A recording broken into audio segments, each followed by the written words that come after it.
Hi, everyone, and welcome to the As I Amber podcast. I'm Amber, and I love to talk about music, travel, society, and pop culture. So, on today's episode, we have three guests to the show. We have Jeff, a photographer, videographer extraordinaire. Say hello. Hello, everybody. How y'all doing? Then we have, of course, regulars to the show, Solomon and Yasmine, two educators and writers, and all of us all happen to have gone to Fort Valley State University at one point. So, with that being said, I know you've been living under a rock. You've probably seen on social media the clip of actor Michael B. Jordan on the red carpet promoting the film Creed 3. In Atlanta, he was promoting on the red carpet, and a reporter was talking to him. Now, that's regular business in Hollywood in the industry, but she happened to be a former classmate of his, and she used to make fun of him when he was in middle school or in his younger years. I'm pretty sure having the name Michael B. Jordan and like Michael Jordan, the basketball player, he probably got teased a lot about his name and the things that he was into, like acting, because in the environment that he grew up in, I don't know if that was the norm or popular. So she said she was talking to him, and he was like, "Yeah, you called me the corny kid, right?" And she was like, "Oh, I never said that," or she was kind of backtracking, trying to make light of it, but he still remembered what she said, and it just got me thinking about. I mentioned Jeff's his on one of his videos he has on his channel. He was mentioning how he was considered a lame in high school. Now, I didn't call him that. He's saying his lived experience. And so we're all adults now, and everyone has had their own lived life experiences. So I never want to dismiss anyone's life story. But today's topic, we are talking about back then they didn't want me, now I'm hot, they all want me. So what were you all's thoughts about the Michael B. Jordan red carpet situation? Who wants to start first? I can start first. Yeah, if you want to. Okay. Um. So as soon as I was looking at it, it kind of triggered me. As soon as I realized what was going on, because at first I couldn't understand what he was saying until somebody actually explained it. When he was saying, "Oh, you called me the corny kid back in the day," and he was like, "No, I didn't. No, I didn't. I didn't do any of that to you." And usually, I remember hearing some saying that the tree always remember the person that cut it, but not the person that cut it. Mm. It was something around like that. So I could definitely resonate from what Michael B. Jordan was saying, because throughout my childhood, through elementary, middle, and high school, especially middle school, I was definitely bullied.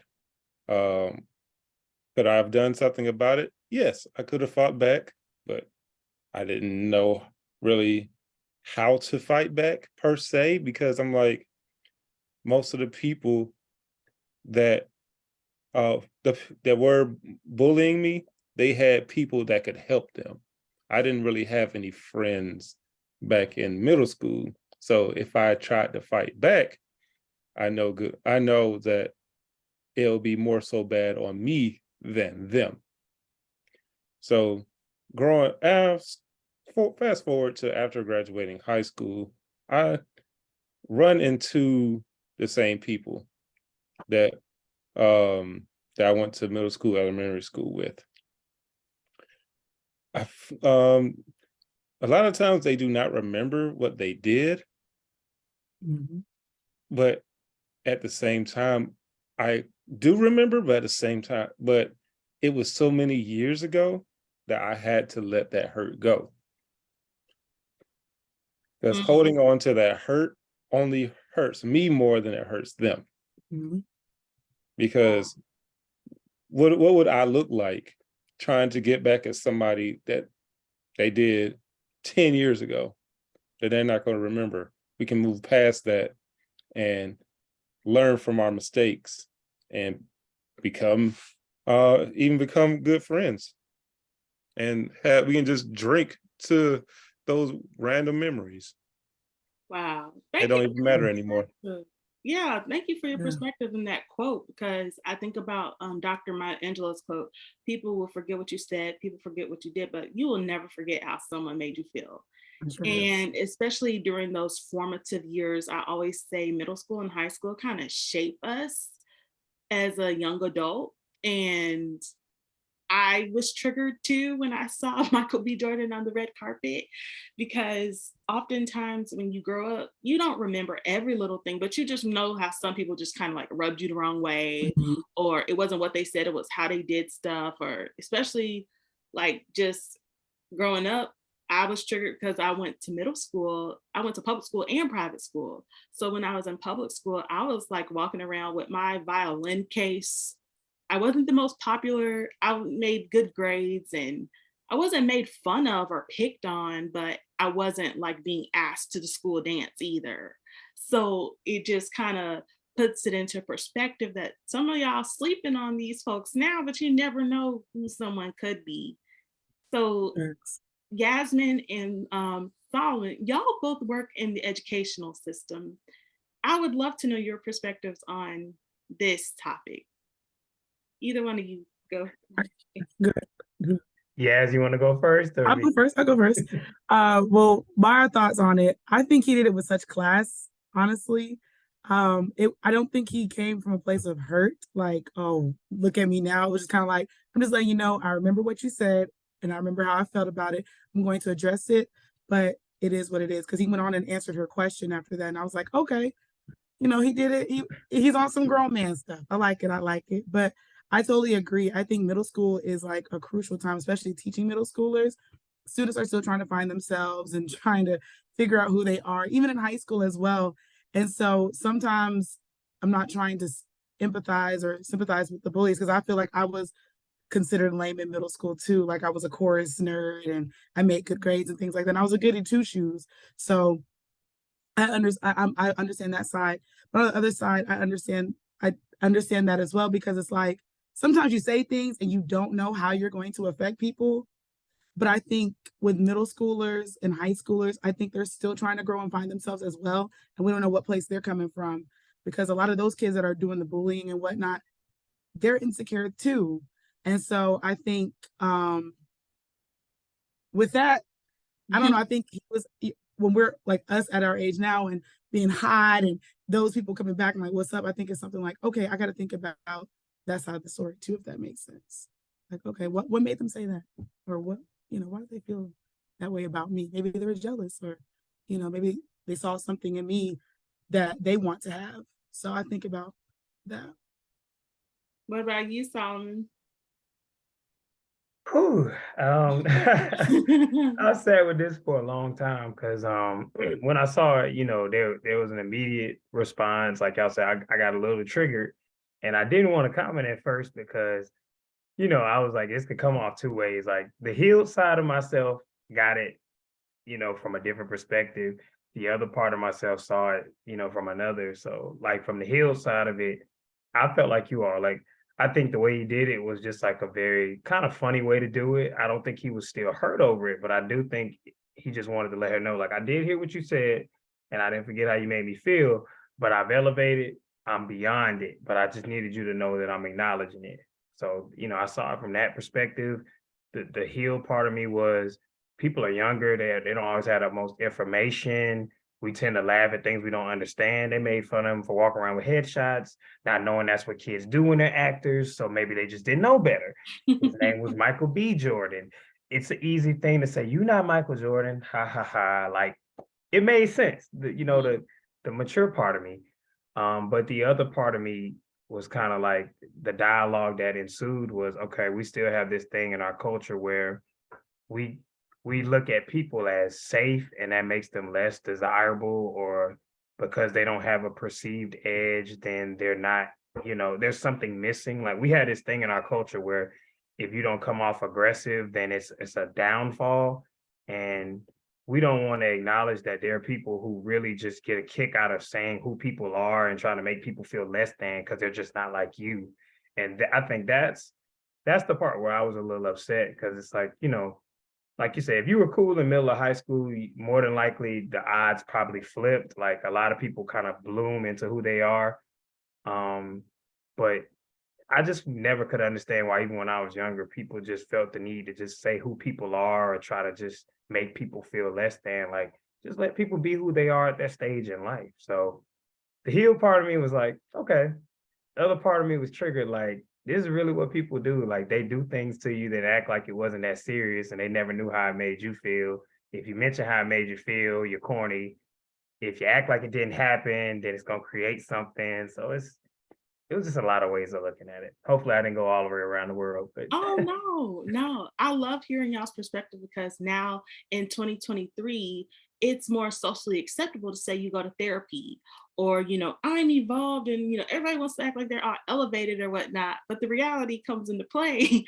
Like, how about now? Like, you never want to sound jaded or bitter. But there's a lot of revisionist history happening in front of our eyes. And when I say that, I'm not just talking about, oh, you're still mad about something somebody said or did 15, 10, however many years ago. It's not that. I think it's people not acknowledging that. Like, not that you're still stuck on it, but you have to acknowledge something, or maybe they don't feel like it was a big deal or a problem. you But the know, revisionist history part is really interesting how people just have amnesia now. that's where my space is. Because I had this talk with my family and everything too.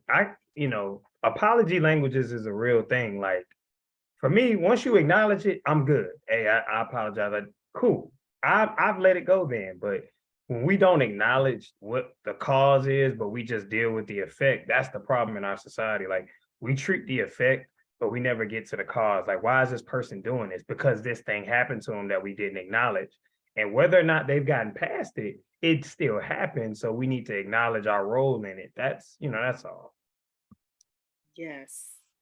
Um, Also, I just had another conversation with someone the other day, and I was like, so have you all ever received like a friend request or email or somebody want to link up and do business? And there's someone that you just never really cared for. Has that ever occurred to you? And how did you all handle that?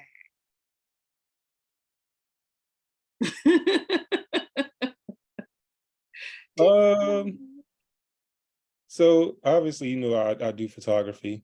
Mhm, I used to work for a club called downtown called MJQ, mhm. and some of the people that I worked with, I got along with. Some people I was just like, I don't think I want to deal with you after outside of this.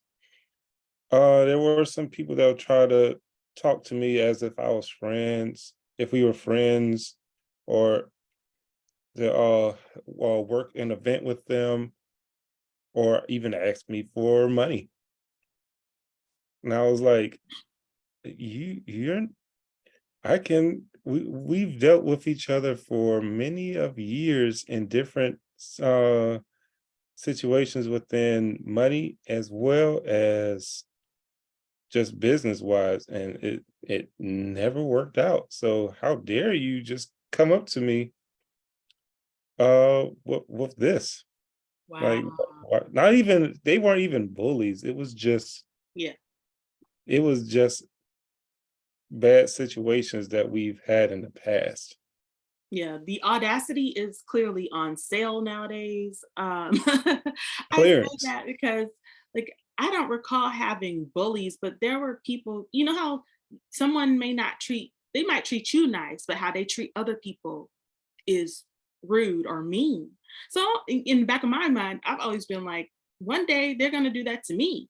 So I kind of kept my distance with some people because not because they were mean to me, but I saw how they treated other people. And this goes for former professors. This goes for people I used to work for. And it's kind of like, you don't want to burn a bridge because you don't know what someone's going through. But at the same time, uh, you don't want anybody to play in your face either. So I just wanted to ask y'all, have you all experienced that, Yasmin or Solomon? Yeah, I'll be fair. I'll admit my role too. I've been the guy who's passed up on people and then tried to spin the block back and DM jump and see what's going on. And I remember what you was on back then. And it's okay, that was. And I've been the person on the other end where people have kind of spun the block back, or, you know, I think it's one of those things where, like you said, it's all about how you treat people who, that you can't really get anything from. Like that's what I try to look at with people. And I get it. Sometimes we look at just, I think the thing we don't want to acknowledge, like men and women, is we're really all superficial. Like we all want certain things in a person, and we pass up on people that are good people too, because we're still superficial. So I've been the person that say, you guys should look for more value, and done the same thing. So it's, somebody be like, this is a great woman. I'd be like, yeah, but I'm superficial. I'm vain. Yeah. And then it's been me on the other end and been like, oh my God, I can't believe it. So, Mhm. it happens. What about you, Yasmine? I have went to middle school with someone. Again, like I was saying, I was really low key, kind of like a goody two shoes. And this person didn't really talk to me in middle school.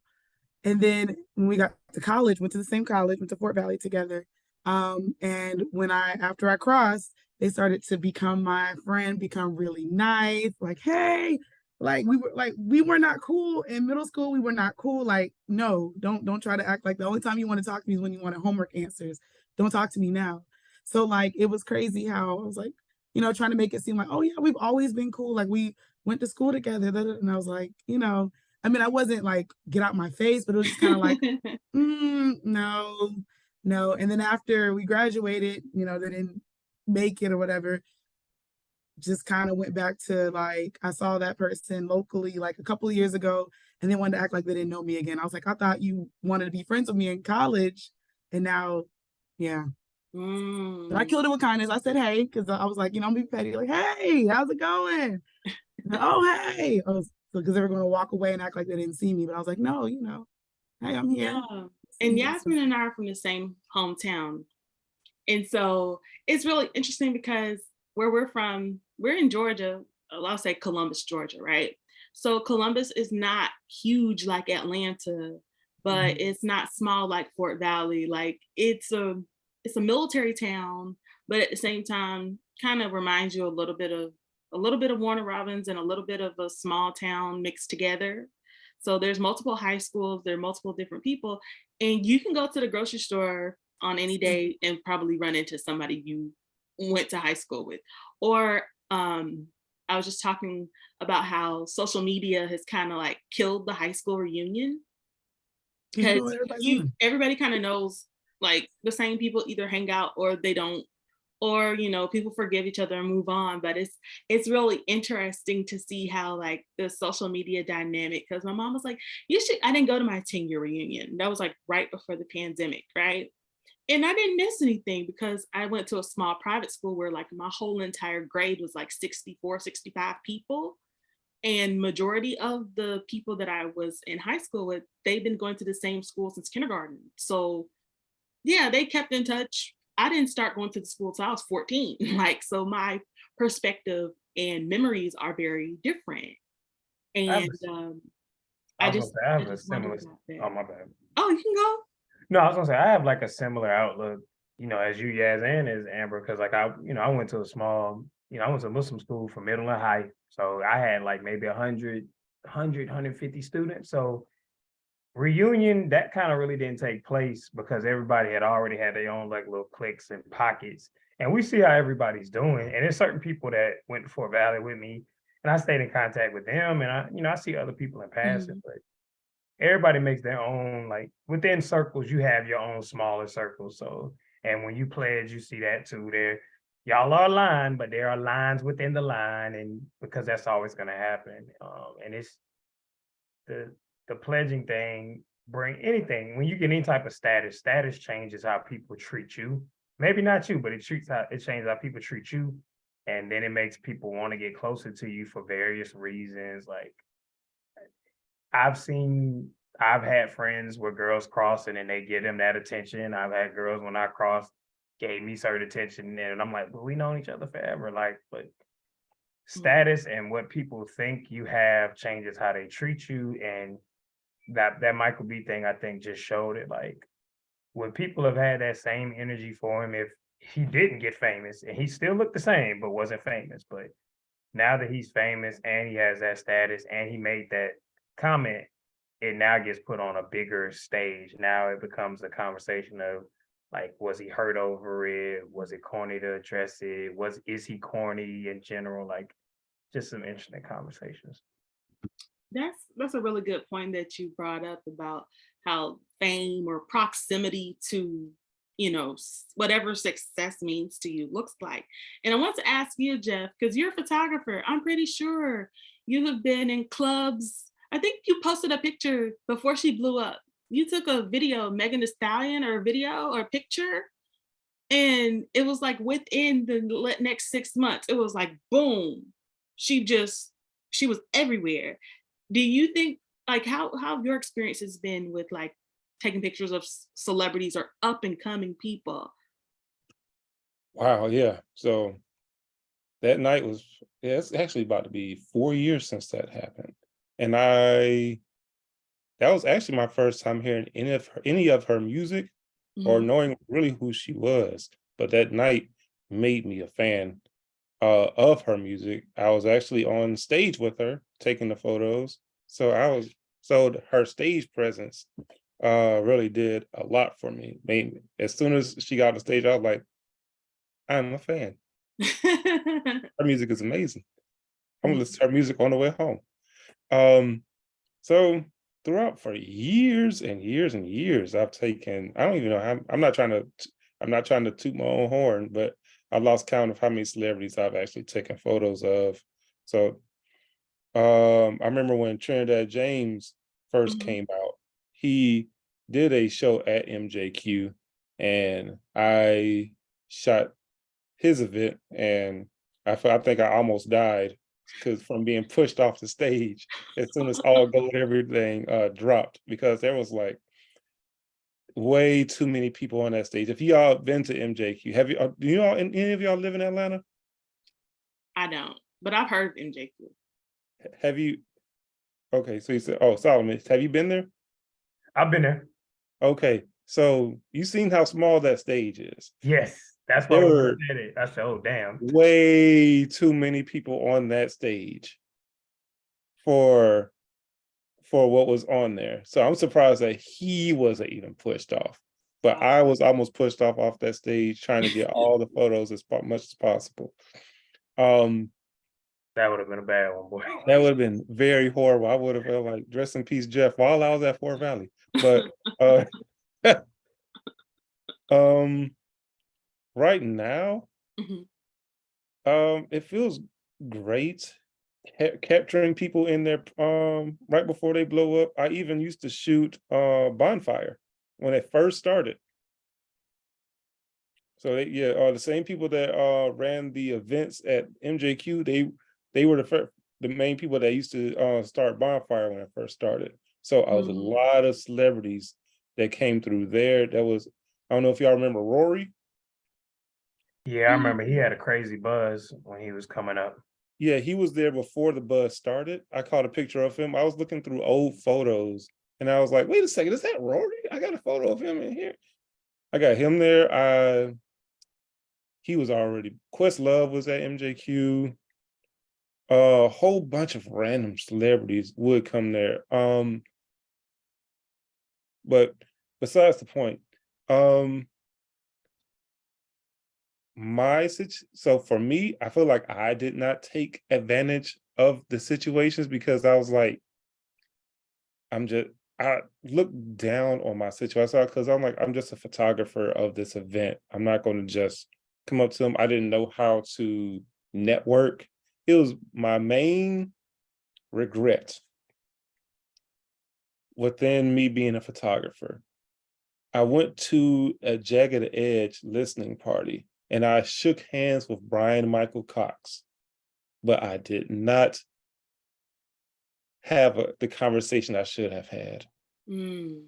He dapped me up and gave me a hug, and we went on our way. Gave him Wow. my card and everything, but I'm like, Mm. I could have had an actual conversation. One more thing, Mhm. ink. Tia. Yep. Yeah, she We was my worked neighbor. we worked together a lot. Uh-huh. When she first moved here from Columbus, Hmm. she would sometimes call me to come to the studio with her. We'll still talk to each other every once in a while on Instagram, but it was one instance that happened when she called me and she was like, "Hey, I'm at the studio. I need you to go. Come on here. We got a lot of people here. Come on, pull up."